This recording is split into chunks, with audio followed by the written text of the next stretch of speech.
হাস কলকাতায় লজ্জার ছবি দেখা গেল নিউ আলিপুরে। নেতাজির মূর্তি সেটা ভাঙল দুষ্কৃতীরা। নেতাজি সুভাষচন্দ্র বসুর বিখ্যাত তর্জনী তোলার ডান হাত সেটাই ভাঙা হয়েছে। দেশনায়ককে অপমানের দুঃসাহস কাদের? দুষ্কৃতীদের অবিলম্বে গ্রেফতারের দাবি। জাতীয় পতাকা দিয়ে মুড়িয়ে দড়ি বেঁধে একটা ধারে রাখা হয়েছে নেতাজির সেই মূর্তি।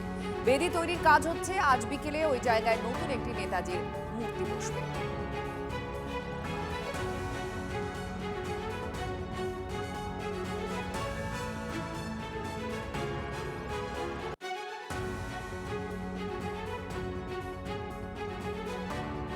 নেতাজির নতুন মূর্তি বসানো হবে সেখানে।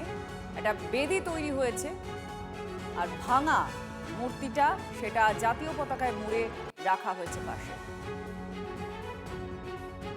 শহর কলকাতায় নিউ আলিপুরের 81 নম্বর ওয়ার্ডে যেখানে নেতাজির মূর্তি একটু ছিল, সেই নেতাজি মূর্তির হাত ভাঙা অবস্থায় নেতাজির মূর্তি।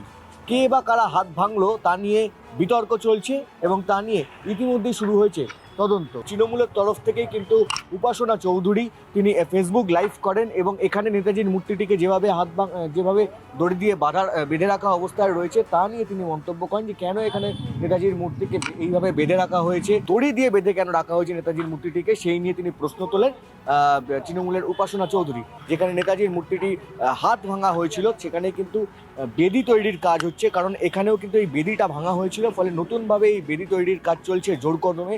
দাদা, এখানে কি নতুন করে আবার একটা মূর্তি বসছে? নতুন করে একটা মূর্তি নতুন বসবে, আজকেরই বসবে, কালকে 15 আগস্ট কালকের।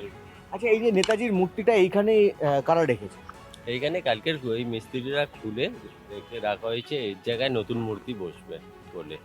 কিন্তু দড়ি দিয়ে বেঁধে রাখা অবস্থায় রয়েছে এই মূর্তিটাকে এখানে। হ্যাঁ, দড়ির নালে পড়ে যাবে, ভেঙে যাবে। এটা কি অন্য কোথাও রাখা সম্ভব ছিল না মূর্তিটাকে? না, বহুত ভারী আছে।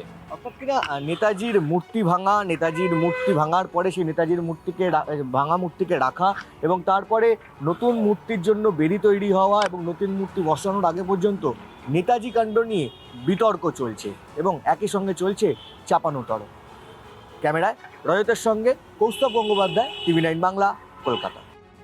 নেতাজি মূর্তি ভাঙা নিয়ে কালীঘাট তৃণমূলের প্রতিবাদ। নিউ আলিপুরে নেতাজির ভাঙা মূর্তির পাশে দাঁড়িয়ে সোশ্যাল মিডিয়ায় লাইভ করলেন তৃণমূল নেত্রী উপাসনা চৌধুরী।